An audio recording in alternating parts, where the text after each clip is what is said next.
Evangel ministries നിങ്ങൾക്കായി അവതരിപ്പിക്കുന്ന തിരുവചനം.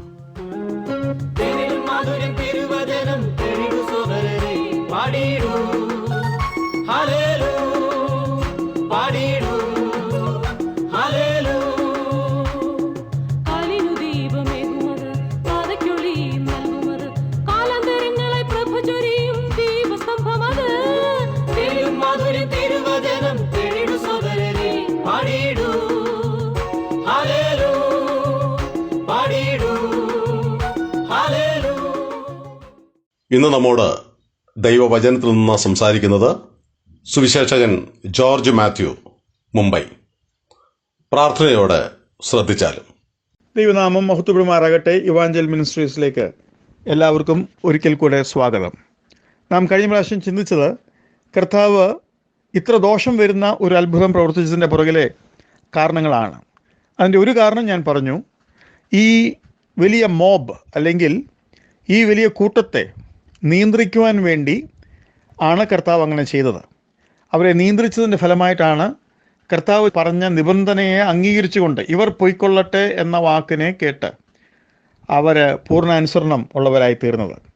ഇങ്ങനെ അറസ്റ്റ് വരിക്കുന്ന വ്യക്തിയുടെ നിബന്ധന അംഗീകരിക്കുന്ന സംഭവങ്ങൾ ബൈബിളിൽ വേറെയും ഉണ്ട്.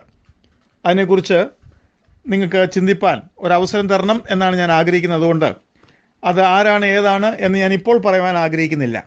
അതുകൊണ്ട് ശ്രോതാക്കൾക്ക് അല്പസമയം അതിനോടൊപ്പത്തിൽ ചിന്തിക്കാൻ സാധിക്കും. നിബന്ധനകളോടുകൂടെ അറസ്റ്റ് വരിച്ചവർ, അതിൽ തന്നെ കർത്താവിനെ ഈ നിലയിൽ കർത്താവ് അവർക്ക് ശക്തമായ ഭയം വരുന്ന വിധത്തിലുള്ള ഒരു അത്ഭുതം പ്രവർത്തിച്ചതുകൊണ്ട് നിയന്ത്രണ വിധേയമായതുപോലെ തന്നെ അത്ഭുതം പ്രവർത്തിച്ച് ദോഷം വന്നത് മുഖാന്തരം നിയന്ത്രണത്തിന് വിധേയരായ സംഭവം ബൈബിളിലുണ്ട്.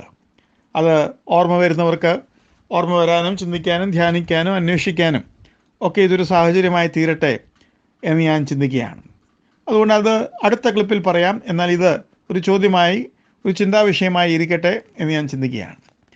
ഇവിടെ നാം മനസ്സിലാക്കേണ്ട മറ്റൊരു കാര്യം, കർത്താവ് അവരോട് ചോദിക്കുകയാണ്, ഞാനാകുന്നു എന്ന് പറഞ്ഞപ്പോൾ അവർ എല്ലാവരും വീണു. എന്നാൽ രണ്ടാമതും കർത്താവ് ചോദിക്കുന്നത് അതേ ചോദ്യമാണ്, ഹൂം ആർ യു സീക്കിങ്? നിങ്ങൾ ആരെ അന്വേഷിക്കുന്നു? അവർ പറഞ്ഞ ഉത്തരവും അതുതന്നെ, ജീസസ് ഓഫ് നസറത്ത്, നസ്രയനായ യേശുവിനെ. വീണ്ടും കർത്താവ് പറയുന്ന ഉത്തരം അതും ഒരുപോലെയാണ്, ഞാനാകുന്നു എന്ന് നിങ്ങളോട് പറഞ്ഞില്ലയോ? എന്നാൽ രണ്ടാമത്തെ വട്ടം അവർ വീഴുന്നില്ല എന്നുള്ള കാര്യം നമുക്കറിയാം. നാം ഇവിടെ മനസ്സിലാക്കേണ്ട ഒരു കാര്യം, ആദ്യം അവർ നസ്രയനായ യേശുവിനെ എന്ന് പറഞ്ഞപ്പോൾ വളരെ ധാർഷ്ട്യത്തോടും വളരെ കോപത്തോടു കൂടിയൊക്കെ ആയിരിക്കാം പറഞ്ഞത്. എന്നാൽ പിന്നീട് രണ്ടാമത് കർത്താവ് ചോദിച്ചപ്പോൾ അവരെങ്ങനെയായിരിക്കും പറഞ്ഞത് എന്നുള്ളത് ഇവിടെ ചിന്തിക്കേണ്ട ഒരു കാര്യമാണ്. തീർച്ചയായിട്ടും അവരുടെ ദേഹത്ത് അതിൻ്റെ പ്രഹരത്തിൻ്റെ വേദന, ഇനിയും അടുത്തതെന്താണ് സംഭവിക്കാൻ പോകുന്നത് എന്നുള്ള ഭയം, ഈ വ്യക്തിയുടെ അവർ കേട്ടിരിക്കുന്ന എല്ലാ കാര്യങ്ങളും ആർ എന്നുള്ള ആ ചിന്ത അവരെ ഭരിക്കുന്ന സമയം, നിങ്ങൾ ആരെയാകുന്നു അന്വേഷിക്കുന്നത് എന്ന് കർത്താവ് വീണ്ടും ചോദിക്കുമ്പോൾ തീർച്ചയായിട്ടും വളരെ ഭയത്തോടും വിറയലോടും കൂടി ആയിരിക്കും നസ്രയനായ യേശുവിനെ എന്നവർ രണ്ടാമത് പറഞ്ഞത് എന്ന് ഞാൻ പൂർണ്ണമായും വിശ്വസിക്കുന്നു. അവിടെ വെച്ച് കർത്താവ് പറയുകയാണ്, ഞാൻ നിങ്ങളോട് പറഞ്ഞുവല്ലോ ഞാനാകുന്നു. ഞാൻ ചിന്തിക്കുന്നത് ഒന്നും കൂടെ വീഴുവാൻ, ഇനി എന്ത് സംഭവിക്കാൻ പോകുന്നു എന്നുള്ളത് ചിന്തിച്ചുകൊണ്ടായിരിക്കാം അവരവിടെ നിന്നത്. എന്നാൽ അവർക്കൊന്നും സംഭവിച്ചില്ല. അപ്പോൾ തന്നെ അവർ ശിഷ്യന്മാരെ വിടുവാൻ തയ്യാറായി കാണും എന്ന് ഞാൻ ചിന്തിക്കുകയാണ്. എന്നാൽ 9-ാം വാക്യത്തിൽ കർത്താവ് പറഞ്ഞൊരു വാക്ക് നിവൃത്തിയാകുന്നതായിട്ട് എഴുതിയിരിക്കുന്നു. അവിടെ എഴുതിയിരിക്കുന്നത് ഞാൻ വായിച്ചു കേൾപ്പിക്കാം. 9-ാം വാക്യം, നീ എനിക്ക് തന്നവരിൽ ആരും നഷ്ടമായി പോയിട്ടില്ല എന്ന് അവൻ പറഞ്ഞ വാക്കിന് ഇതിനാൽ നിവൃത്തി വന്നു. നാം മനസ്സിലാക്കേണ്ടത്, എന്തിനാണ് കർത്താവ് ഇത് ചെയ്തത്? തനിക്ക് ആരും നഷ്ടപ്പെട്ടിട്ടില്ല എന്ന താൻ തന്നെ പറഞ്ഞ വാക്ക് നിവൃത്തിയാകേണ്ടതിന് വേണ്ടിയാണ്. പ്രിയമുള്ളവരെ, ഈ കർത്താവിനെ അടുത്തറിയുവാൻ സാധിക്കുന്ന വളരെ ശക്തമായ ഒരു സമയമാണിത്. ഏറ്റവും ബലഹീനനായിരിക്കുന്ന നമ്മുടെ കർത്താവ് ഈ ഗെത്സമന തോട്ടത്തിൽ തൻ്റെ വിയർപ്പ് രക്തത്തുള്ളി പോലെ വീഴുകയാണ്. തൻ്റെ വേദനയെക്കുറിച്ച് പറയുന്നത് പ്രാണവേദന തൻ്റെ ഹൃദയത്തിലൂടെ കടന്നു പോവുകയാണ്. തൻ്റെ ബലമില്ലായ്മ കൊണ്ട് ഒരു ദൂതൻ പോലും വന്ന് തന്നെ ബലപ്പെടുത്തിയതിന് ശേഷം താൻ വീണ്ടും പ്രാർത്ഥിക്കുന്നതായിട്ട് നാം കാണുന്നു. അപ്പോൾ ഇത്രയധികം പ്രയാസത്തിൽ, വേദനയിൽ, ശാരീരികമായ ബലഹീനതയിൽ താൻ ആ ഗത്സമന തോട്ടത്തിൽ നിൽക്കുമ്പോഴും കർത്താവിൻ്റെ ഹൃദയത്തിൽ ഒരൊറ്റ ചിന്തയുള്ളൂ, തൻ്റെ ശിഷ്യന്മാരുടെ സുരക്ഷിതത്വം.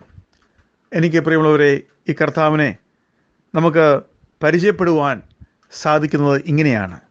തൻ്റെ ശിഷ്യന്മാരെ കരുതി മരണം അതിൻ്റെ വിരൂപതയിൽ, അതിൻ്റെ ഏറ്റവും ഭയാനകമായ രൂപത്തിൽ പിശാചിനോടൊപ്പം കർത്താവിൻ്റെ മുമ്പിൽ നിൽക്കുമ്പോൾ കർത്താവ് ചിന്തിക്കുന്നത് തൻ്റെ ശിഷ്യന്മാരുടെ സുരക്ഷിതത്വമാണ്.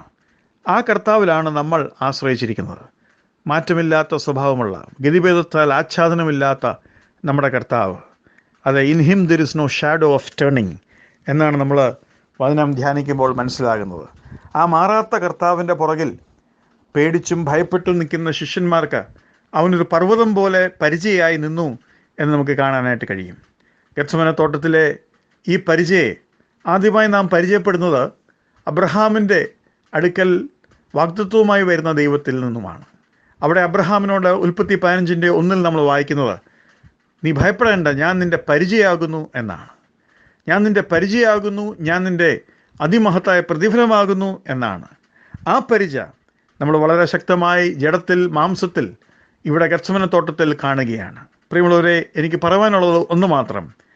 ജഡത്തിൽ, ബലഹീനതയിൽ, മരണത്തിൻ്റെ മുമ്പാകെ ഉയർപ്പ് രക്തത്തുള്ളി പോലെ വീഴുന്ന ആ സമയത്ത് പോലും നമുക്ക് വേണ്ടി ചിന്തിക്കുന്ന നമ്മുടെ കർത്താവ് പരിചയമായി നിൽക്കുവാൻ കഴിഞ്ഞു എങ്കിൽ ഇന്ന് സ്വർഗത്തിൽ മഹത്വത്തിൻ്റെ വലത്തുഭാഗത്ത്, പിതാവിൻ്റെ വലത്തുഭാഗത്ത് എല്ലാ നാമത്തിനും മേലായ നാമം പ്രാപിച്ചുകൊണ്ട് താൻ മഹത്വത്തിൽ കഴിയുമ്പോൾ എത്രയോ അധികം നമ്മെ കുറിച്ച് അവൻ ചിന്തിക്കും, നമ്മെ അവൻ കരുതും, നമ്മെ അവൻ പൊതിയും. അതെ, ആ കർത്താവിൽ നമുക്ക് ആശ്രയിക്കാം. അവൻ്റെ ഹൃദയം നമുക്ക് ആസ്വദിക്കാം. അത്യുന്നതൻ്റെ മറവിൽ തന്നെ നമുക്ക് വസിക്കാം. യഹോവയുടെ സ്നേഹം, കരുതൽ, ഒരു കോഴി തൻ്റെ കുഞ്ഞുങ്ങളെ കരുതുന്നത് പോലെ ആ നിഴൽ നമുക്ക് ആശ്വാസവുമായി തീരട്ടെ എന്ന് ഞാൻ ആത്മാർത്ഥമായി ആഗ്രഹിക്കുകയാണ്. കർത്താവിൽ ധൈര്യം പ്രാപിപ്പാൻ എന്നെ കേൾക്കുന്ന ഓരോരുത്തർക്കും ഈ ക്ലാസ്സുകൾ മുഖാന്തരം ഇടയാകട്ടെ. ദൈവനാമം മഹത്വപ്പെടുമാറാകട്ടെ. ഈ സന്ദേശം ശ്രദ്ധിച്ച എല്ലാ പ്രിയപ്പെട്ടവർക്കും കർത്തൃനാമത്തിൽ നന്ദി. ബൈബിൾ കറസ്പോണ്ടൻസ് കോഴ്സിൽ ചേർന്ന് പഠിക്കുവാൻ ആഗ്രഹിക്കുന്നവർ മേൽവിലാസം അയച്ചു തന്നാലും പ്രാർത്ഥനാ വിഷയങ്ങളും അറിയിക്കുമല്ലോ.